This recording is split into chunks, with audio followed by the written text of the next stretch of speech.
Well, everyone, there's a new tariff in town.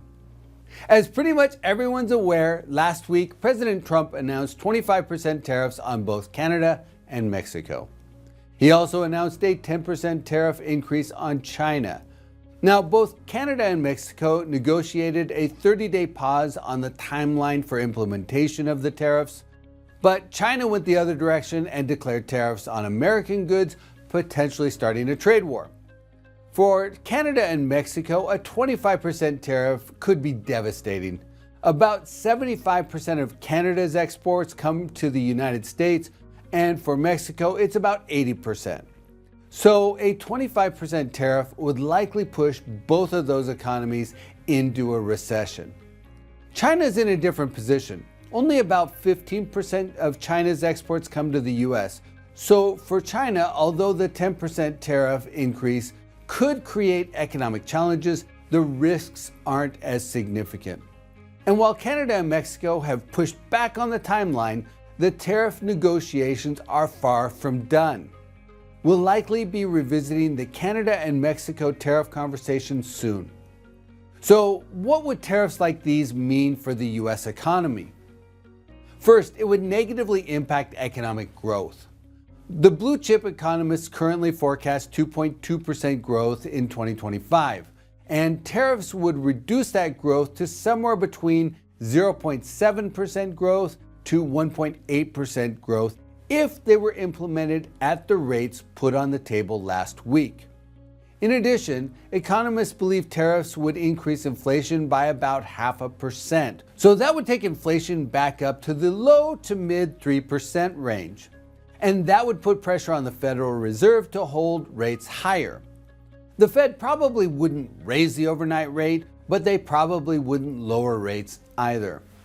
I've also seen prognostication that the 10-year Treasury could go up by as much as 50 basis points, and that would certainly impact commercial real estate lending.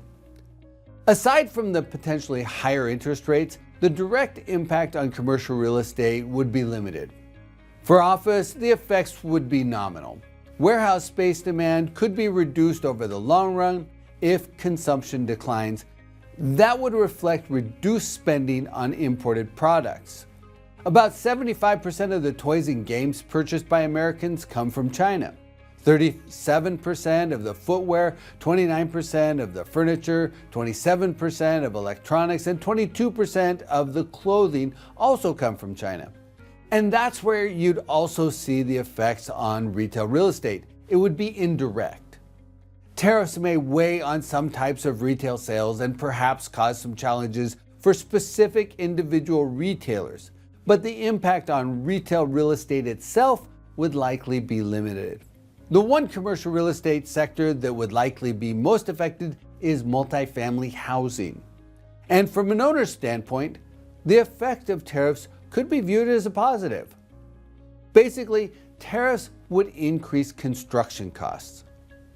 31% of the softwood lumber used in construction is imported, and about 80% of the imports come from Canada.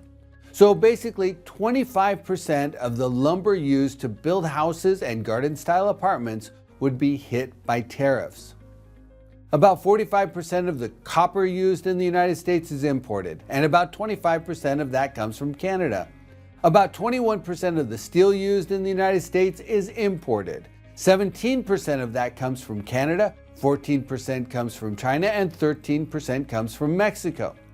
And about 24% of the cement used in the United States is imported, 24% of that coming from Canada, and another 10% coming from Mexico. So, in a nutshell, the proposed tariffs would drive up the construction costs on multifamily projects by about 7.5%. Multifamily housing construction is already slowing, with the total number of units under construction down by 41% compared to the peak set in 2023.